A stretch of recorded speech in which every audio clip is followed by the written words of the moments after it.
Welcome, everyone. I'm Sandy Barr. I'm the chapter director for Sierra Club's Grand Canyon chapter. I use she, her pronouns, and I live here in Central Phoenix on the traditional lands of the Acamel, Atum, and Pipash. And I am pleased that today we have a great presentation on keeping our rivers flowing or sustaining the flows in our rivers and streams. And our presenter today is Jennifer Martin. She is the Arizona Water Sentinels coordinator for Sierra Club's Grand Canyon chapter. She has a wealth of knowledge about water and is a great on-the-ground activist, monitoring and advocating for our rivers and streams. And with that, Jennifer, take it away. Thank you, Sandy, and hello, everyone. Again, my name is Jennifer Martin. I'm Water Sentinels Program Manager for the Grand Canyon chapter of the Sierra Club. I use she, her pronouns, and I live in North Phoenix on the lands of the Acamel Atum. So my internet's been laggy, so I'm going to turn off my camera just during the presentation, and I'll go ahead and share my screen.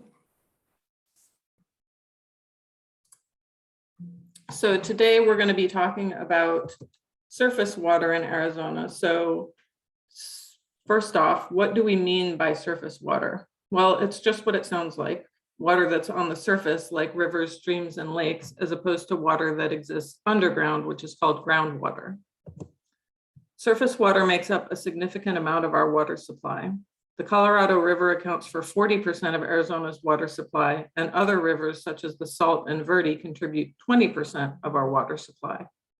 Our remaining water supply comes from groundwater. The Colorado is the sixth largest river in the United States and is the lifeblood of the American Southwest. It provides water for Wyoming, Colorado, Utah, New Mexico, Nevada, Arizona, and California, as well as the Republic of Mexico. It brings water to approximately 40 million people. The Colorado also supplies irrigation for 5.5 million acres of agriculture, 22 tribes, 7 refuges, and 11 national parks. Hydropower infrastructure generates more than 4,200 megawatts of power. The Colorado has been overallocated ever since the signing of the 1922 compact. Calculations were flawed and were based on wetter than normal conditions, so more water was allocated than was really available. Climate change has only made this worse. The Central Arizona Project Canal moves Colorado River water 336 miles from Lake Havasu to Tucson. Central Arizona could not have developed the way it has without this. The Drought Contingency Plan is a plan negotiated by the 7 Colorado River Basin states to take less water from Lake Mead in an attempt to keep the lake from falling to catastrophically low levels. Arizona takes the largest share of cuts to its Colorado River supply because of the junior priority of the Central Arizona Project. At a cost of more than $130 million, most of which is funded by taxes, the plan mitigates impacts on Pinal County irrigation districts in part by funding new wells to shift agriculture back to groundwater. The objective of the CAP was to reduce reliance on finite groundwater resources, but now that Colorado River water is running out, we're going right back to groundwater.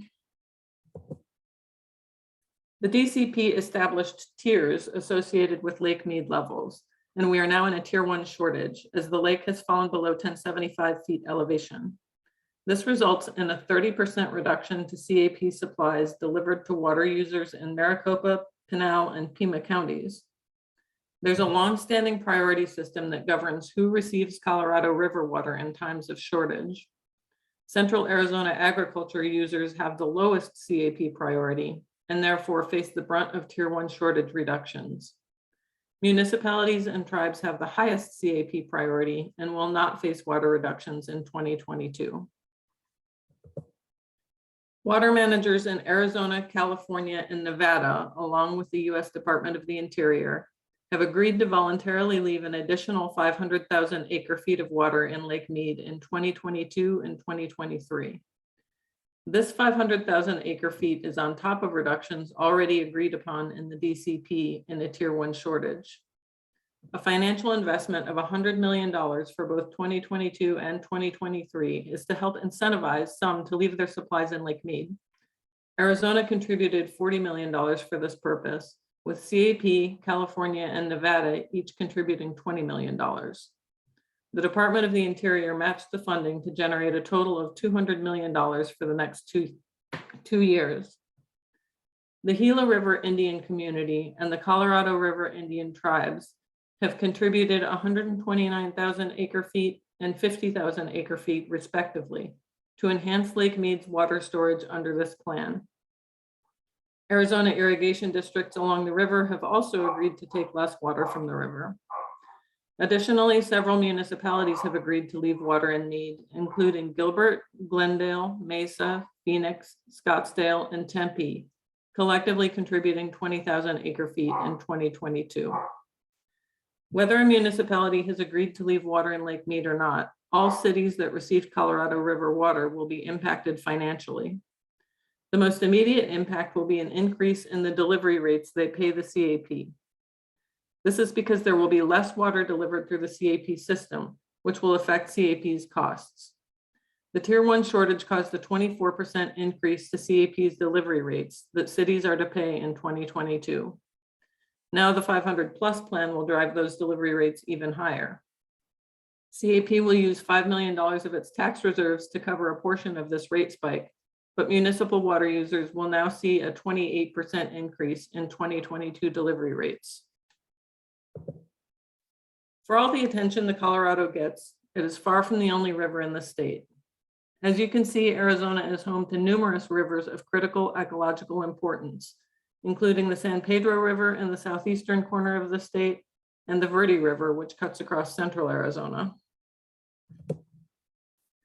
Early in its history, Arizona adopted the doctrine of prior appropriation to govern the use of surface water. This doctrine is based on the tenet of first in time, first in right, which means that the person who first puts the water to a beneficial use acquires a right that is senior to later appropriations of the water. Prior to June 12, 1919, a person could acquire a surface water right simply by applying the water to a beneficial use and posting a notice of the appropriation at the point of diversion. On June 12, 1919, the Arizona Surface Water Code was enacted. Now known as the Public Water Code, the law provides that a person must apply for and obtain a permit in order to appropriate surface water, unless the water is from the mainstream of the lower Colorado River, in which case a contract with the Secretary of the Interior is required. Because the water must have been continuously used, water users like SRP have an incentive not to use less water, or they may sacrifice their claims or rights. Water must also be used for a statutorily defined beneficial use, which conspicuously does not include leaving water in the river. The nearest thing available is the permit to appropriate public water for in-stream flow purposes. Filing an application is the first step in obtaining a surface water right for the purposes of recreation and/or wildlife, including fish, in a specific stream reach without diverting the water from the stream. The applicant must submit a minimum of 5 years of stream flow measurement data at the time the application is filed. The permit holder has 4 years to demonstrate that the in-stream flow water right is being used in a manner consistent with the terms of the permit. This cumbersome mechanism is little used. The Arizona Department of Water Resources is responsible for water quantity in Arizona and oversees the rights and interests of the state's surface water resources. The agency was established through the Groundwater Management Act of 1980 to administer the provisions of the act, exercise jurisdiction over surface water, and represent the state in Colorado River issues. The existing legal framework leaves rivers very vulnerable to dams and diversions and groundwater pumping. There is no legal recognition of the connection between groundwater and surface water. This graphic illustrates how surface water and groundwater are indeed connected. Groundwater is water in amongst the rocks and dirt underground. I've heard it described like a fish tank. You fill the bottom with gravel, and then when you put water in the tank, it infiltrates the gravel. That's what groundwater is like.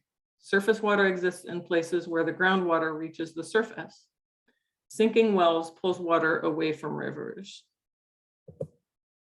One very special river where this is occurring in Arizona is the San Pedro River.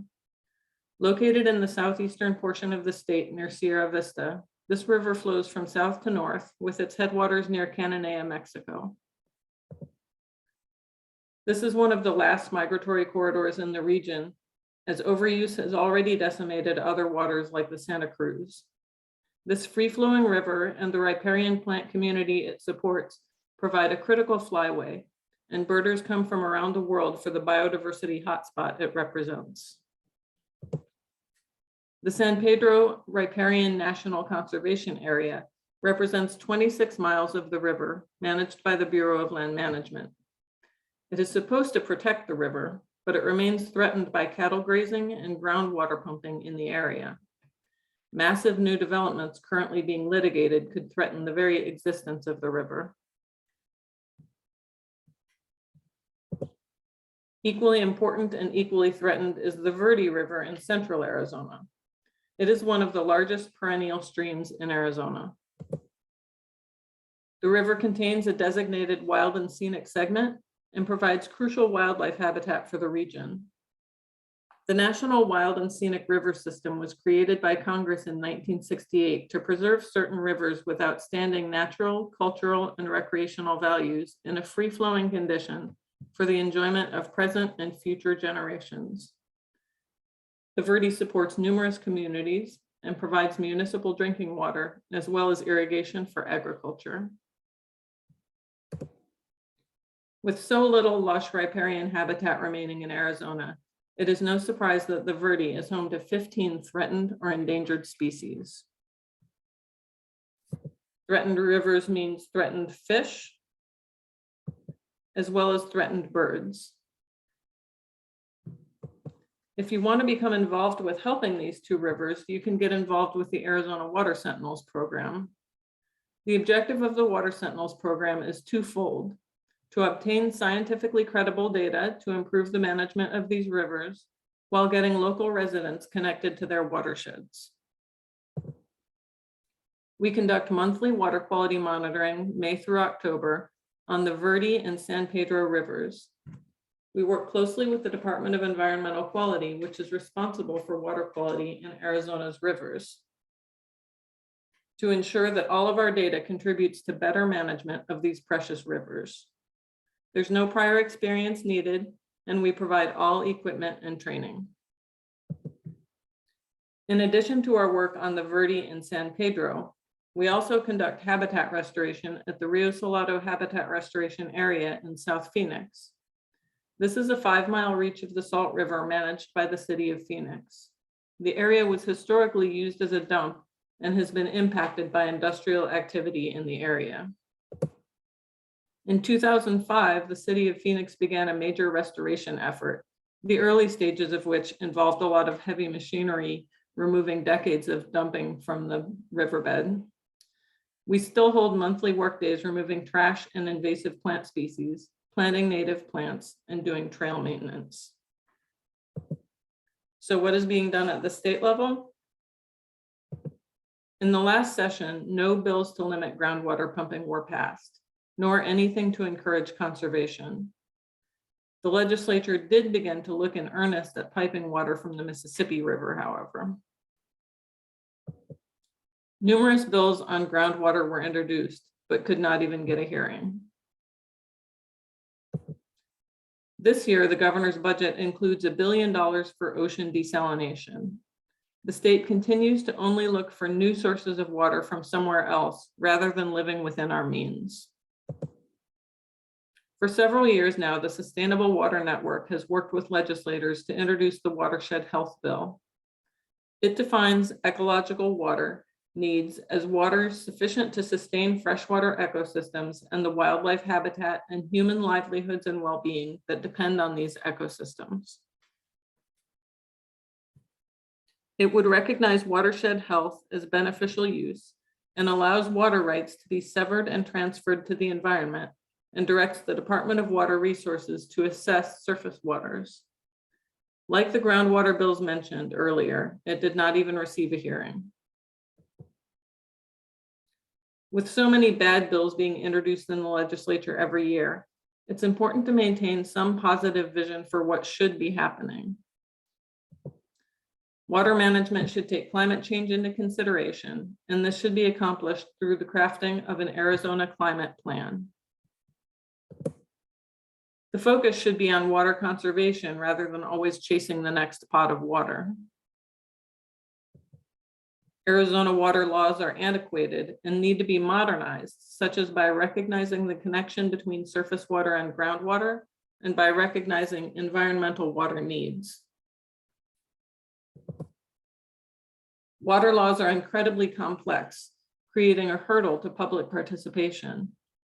Greater transparency and inclusion in the development of water policy and legislation is needed.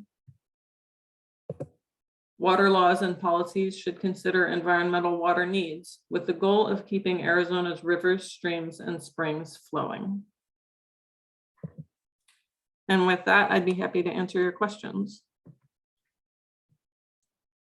Great. Thanks so much, Jennifer. One thing I would just add is the Watershed Health Bill that Jennifer mentioned will be introduced by Senator Stahl Hamilton in the Senate, but it has not been introduced yet. So that's why we don't have a bill number yet for you.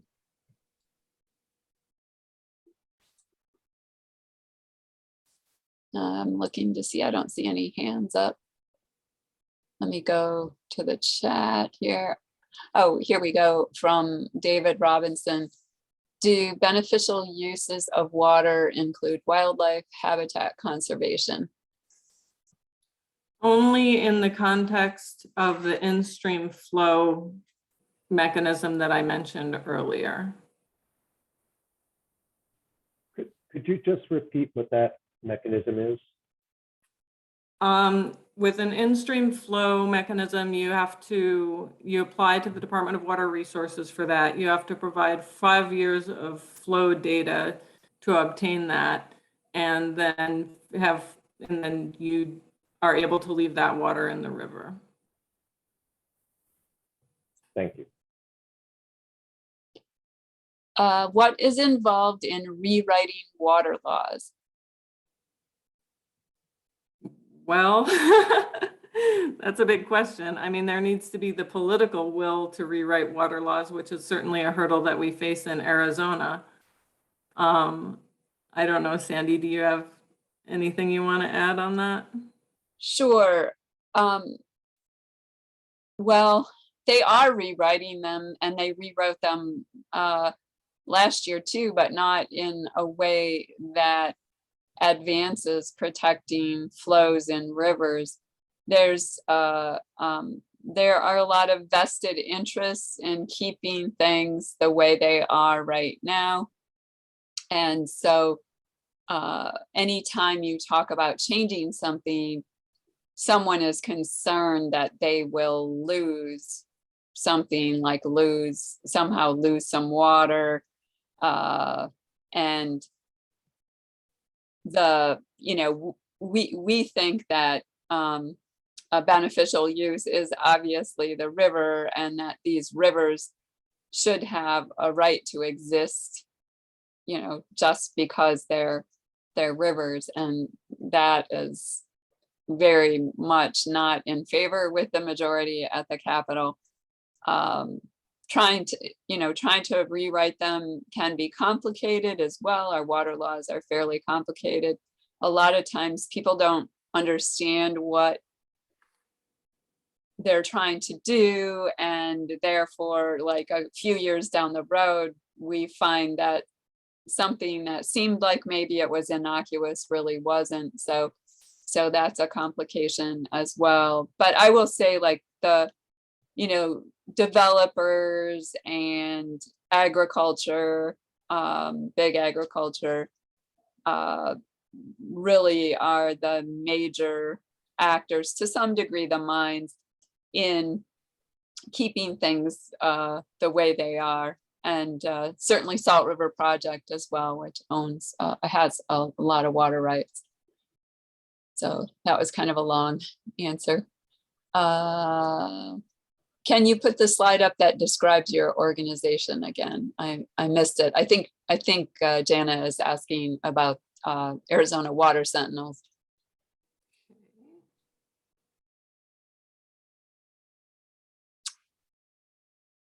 And Candace asks, while you're doing that, are they currently doing the Pinal water pumping, Pinal County water pumping? Yes, they are pumping groundwater from Pinal County. That's actually being ramped up as they've lost their Colorado River water. So they're actually increasing groundwater pumping in Pinal County.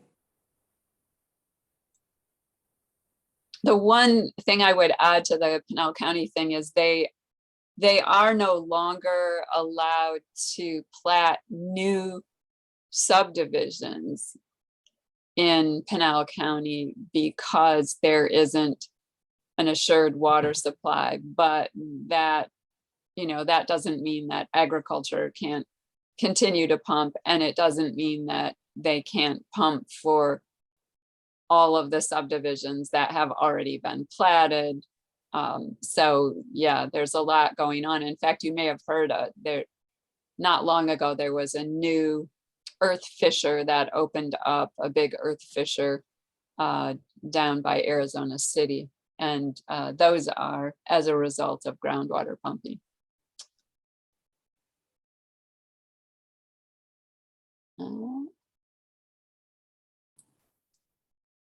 And Jana, the Arizona Water Sentinels is part of Sierra Club's Grand Canyon chapter. So just wanted to clarify that for you.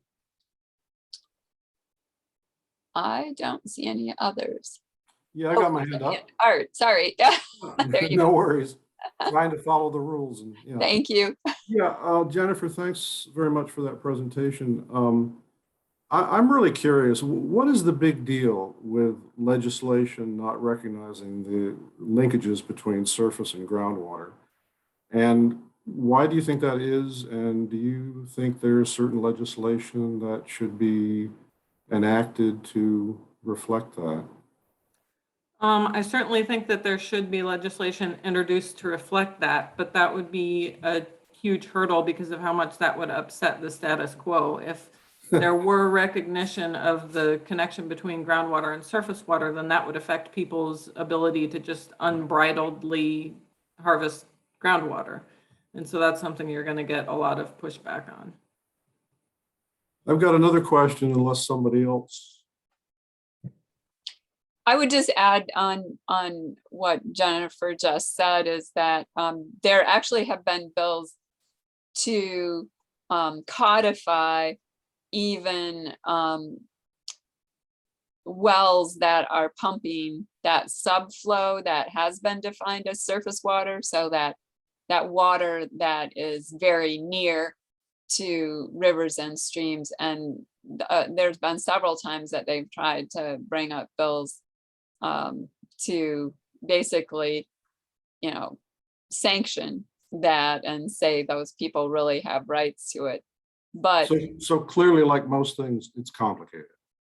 it is. But if you think about it, I mean, that for groundwater outside the active management areas, there's really no limits on it, right?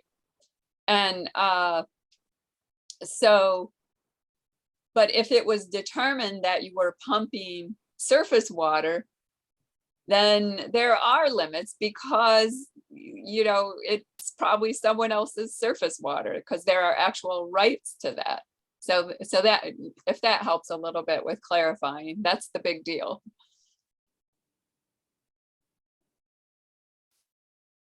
Oh, and go ahead with your next question. Yeah, I did see Trisha's hand up, but maybe, yeah, just a quick question, Jennifer.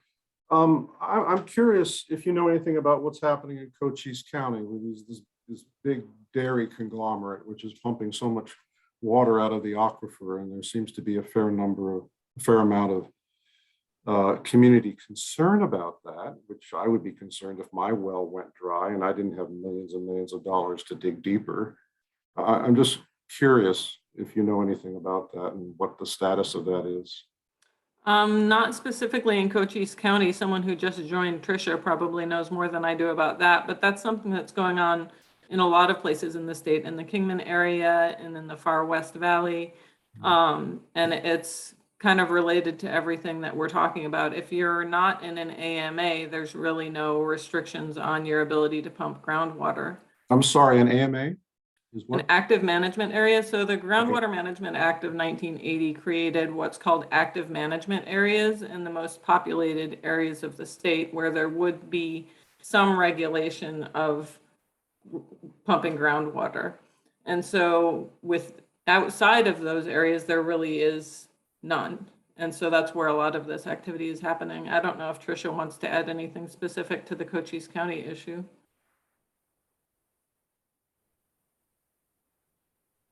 Perhaps not.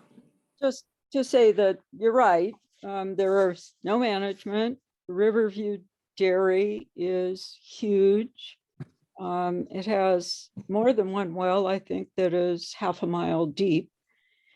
And people's wells have gone dry, as reported in the press.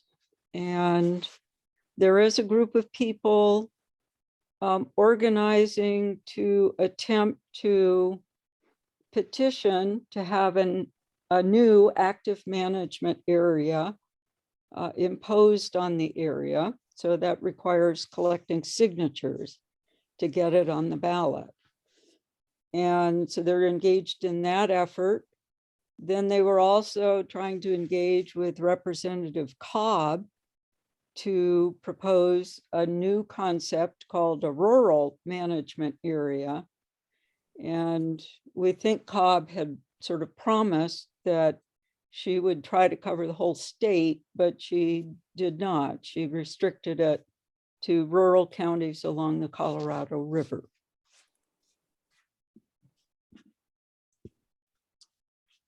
All right, and just to make sure, I don't know if everyone saw in the chat that Tricia had also added there's an adjudication process going on for surface water rights. And she is affirming that the court is moving to designate nearby true groundwater as surface water. So just wanted to make sure you saw that. And then another question for you, Jennifer, is anything being done to reduce ag water use, crop changes, irrigation system changes? I haven't seen as much with crop changes. I have seen changes to irrigation practices being tried in different areas. Part of the problem is that in the short term, at least, there's not a lot of motivation to change these practices in areas where water is still cheap and there's not a lot of restrictions on their pumping water. But they're starting to recognize, along with everyone else, that their resources are finite, and I'm seeing agriculture try to use less water, yes, but it may be too little too late. And changing crops has not been a big part of that and should be.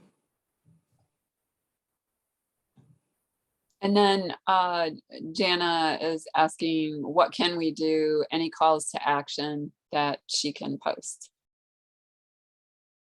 Well, supporting the Watershed Health Bill once we have a bill number would be fantastic.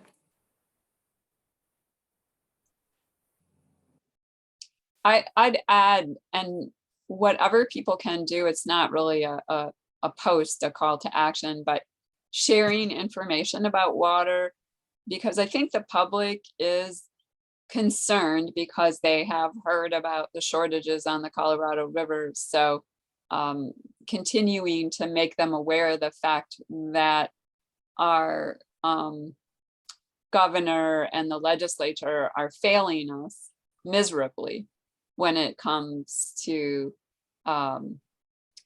water planning and certainly keeping our rivers flowing, and ignoring all of certainly the ecological benefits that the rivers provide, but also the economic benefits that they provide as well. So tourism being one of our a big part of our economy, And, places like the San Pedro, which is a major flyway for birds, attract people from all over the world. So it's not going to do that if it doesn't have any water in it. Sandy?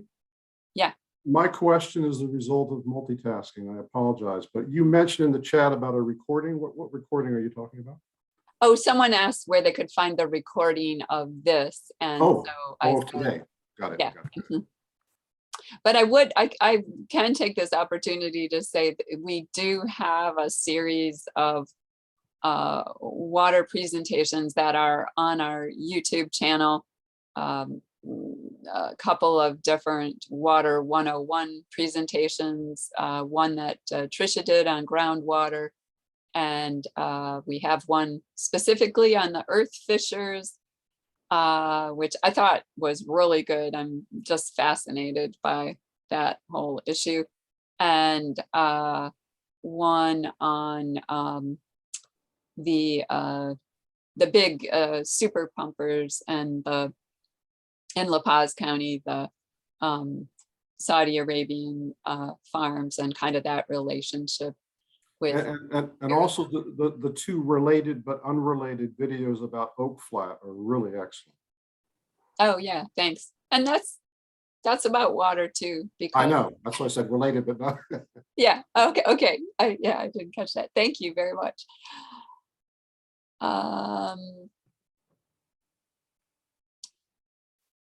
I'll send Jana, I'll send out the information with the if you just look at Sierra Club Grand Canyon chapter YouTube channel, you'll find all those recordings, but I'll send it out. Let's see, what's this one? Scottsdale sent out notices with their water bills for people to cut back on water because of Colorado River shortage. I wish towns and cities would include more info about what's happening with water and where their water comes from. Yeah, absolutely. Absolutely. Thanks, Chris. And Chris Wolf is on here. She is the coordinator for the Sustainable Water Network, and Sierra Club is part of that group. And the Sustainable Water Network is doing a series of presentations on rivers. And the next one is on the Verde, I believe, coming up in February. So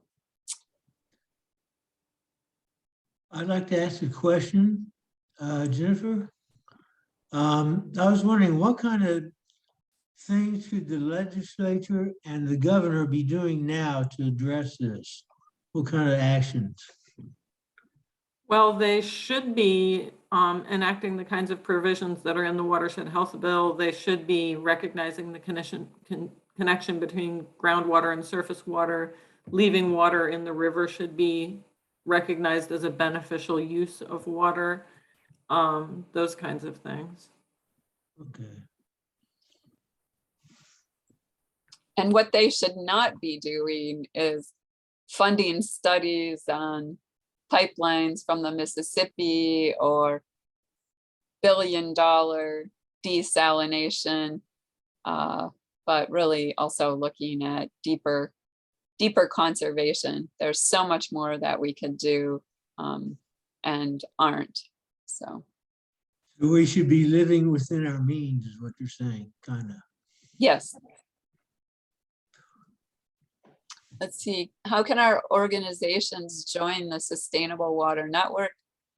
David, I can put you in touch with Chris Wolf, and she can get you.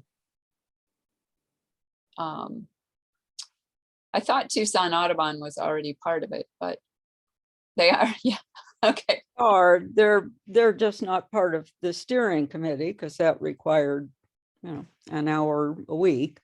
So. But yeah, David, we can get you more looped in with that. Yeah, I think I just need to make sure I'm getting the right alerts and things like that. So, okay, I'll talk with you guys offline. Thanks. Yeah, you're probably not on the list because there's been I'm a new. change in personnel. Exactly. Yeah. Perfect. All right. Well, thank you again, Jennifer. Oh, Brian, sorry, I almost missed you. Hey guys, no, I just thought to ask about the environmental day at the Capitol. Are there any specifics on the agenda concerning water and any points that we should try to focus on, speaking to our legislators about that day? Yeah, we'll be sending out some talking points to you all, but we do hope that people, I've been holding off on sending out some of the flyers, partly due to capacity, but also partly because I was waiting on a bill number, but we are hoping that people will talk to their legislators about the watershed health bill.